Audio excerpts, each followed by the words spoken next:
পাকিস্তান ভারত সীমান্তে যুদ্ধ পরিস্থিতি স্থগিত হয়ে গেছে পিএসএল। আর এই উত্তপ্ত সময়েই বাংলাদেশি ক্রিকেটার রিশাদ ও নাহিদকে সরিয়ে নেওয়া হচ্ছে পাকিস্তান থেকে। বিষয়টি নিশ্চিত করেছে বিসিবি নিজেই।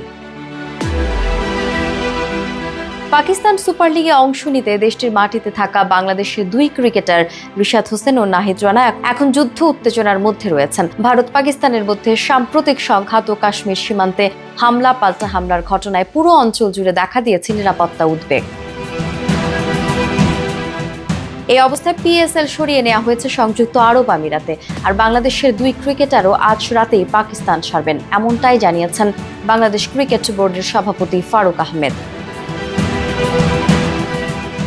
ফারুক আহমেদ বলেন, দুই দেশের মধ্যে বর্তমান পরিস্থিতিতে পার্শ্ববর্তী দেশ হিসেবে আমরা উদ্বিগ্ন। আমাদের জাতীয় দলের দুজন ক্রিকেটার সেখানে খেলছে জেনে আমরা সঙ্গে সঙ্গে বিসিবি থেকে শাহরিয়ার নাফিসের নেতৃত্বে যোগাযোগ শুরু করি। তিনি আরও জানান, পিএসএল আয়োজকদের সঙ্গে সরাসরি যোগাযোগ হয়েছে, এমনকি পাকিস্তান ক্রিকেট বোর্ডের সভাপতিকেও মেসেজ পাঠানো হয়েছে।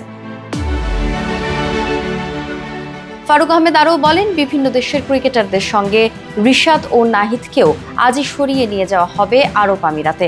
বাংলাদেশ হাই কমিশনের সঙ্গেও নিয়মিত যোগাযোগ রাখা হয়েছে।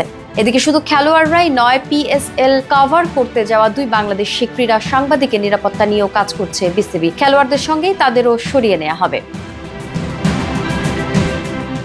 বিসিবি সভাপতি বলেন, ওনারা পেশাদার দায়িত্ব পালনে গেছেন, তাই আমাদেরও একটা দায়িত্ব আছে। খেলোয়াড়দের সঙ্গেই যেন তারা নিরাপদে সরিয়ে যেতে পারেন সেই নির্দেশনা দিয়েছি। সাম্প্রতিক এই অবস্থার মধ্যে বিসিবির তৎপরতা ও পদক্ষেপ কিছুটা স্বস্তি দিলেও আঞ্চলিক উত্তেজনার কারণে ভবিষ্যৎ সফর ও বিদেশি লিগে অংশগ্রহণ নিয়ে প্রশ্ন থেকেই যাচ্ছে।